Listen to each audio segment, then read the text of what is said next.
को लेकर तुहिन Sinha, supreme court ने जांच का रास्ता भी तो खोला। मानक जी जांच का रास्ता खोल दिया।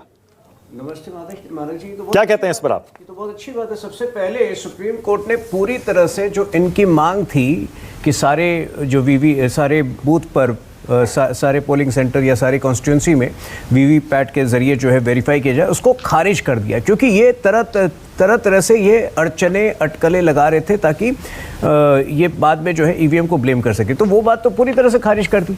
अगर रास्ता खोला है जांच का तो इसकी तो सराहना करनी चाहिए।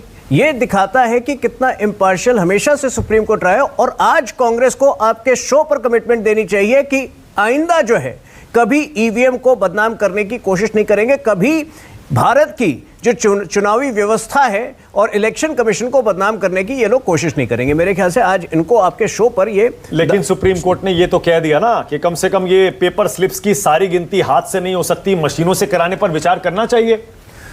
आगे हो सकता है कि 100% वीवीपैट की गिनती भी हो जाए, उसका रास्ता पूरी तरह फिलहाल बंद नहीं किया है। 2009 में तो वीवीपैट नहीं था, 2014 से शुरू हुआ, शायद 2019 में उसकी संख्या बढ़ी। तो अच्छी बात है अगर कल को जाकर अगले 5 साल में, अगले 10 साल में सभी जगहों पर, लेकिन इनकी जो आदत है कि हमेशा कोई ना कोई नुक्स ढूंढकर अपने हार का जो तिकड़ा है वो किसी और पर तोड़ने का, उसका आज जो है पर्दाफाश हो गया है। वो ये लोग नहीं कर पाएंगे। ओके, लेकिन आप ये तो मानेंगे कि आप दूसरे तीसरे नंबर पर रहने वाले उम्मीदवार अगर चुनौती देते हैं, चैलेंज करते हैं, तो ईवीएम की जांच होगी और इंजीनियर उसकी जांच करेंगे।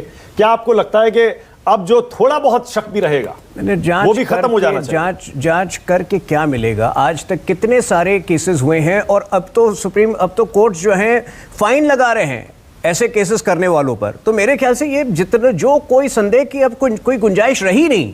और इसलिए मैं चाह रहा हूं कि कांग्रेस पार्टी आज आपके शो पे कमिटमेंट दे कि आइंदा ना तो वो इलेक्शन कमीशन को बदनाम करेगी, ना ईवीएम को बदनाम करेगी, अपनी हार को विनम्रता पूर्वक स्वीकार करेगी, नतमस्तक होकर। देखिए, पहले तो ना, don't count your chickens before they hatch, एक बहुत पुरानी इंग्लिश की सेइंग है तुहिन जी। तो ये बात की हार को स्वीकार करेंगे, कांग्रेस पार्टी और इंडिया गठबंधन हारने नहीं वाला। आप लोगों को बहुत बुरी हार मिलने वाली है हर तरीके से। अब दूसरी बात, कांग्रेस पार्टी का इस पूरे जो सुप्रीम कोर्ट के आगे याचिका थी उससे कोई लेना देना नहीं था, लेकिन लगातार सारी ऑपोजिशन पार्टीज लगातार इलेक्शन कमीशन को चिट्ठी लिख रही है और समय मांग रही है कि हमें वीवीपैट पे चर्चा करनी है। मोदी जी अपने भाषणों में बड़ी बड़ी बातें कर लेते हैं कि हम इलेक्शन कमीशन में चुनाव चेंज लेकर आए हैं, ऑपोजिशन भी उसका हिस्सा बन रही है।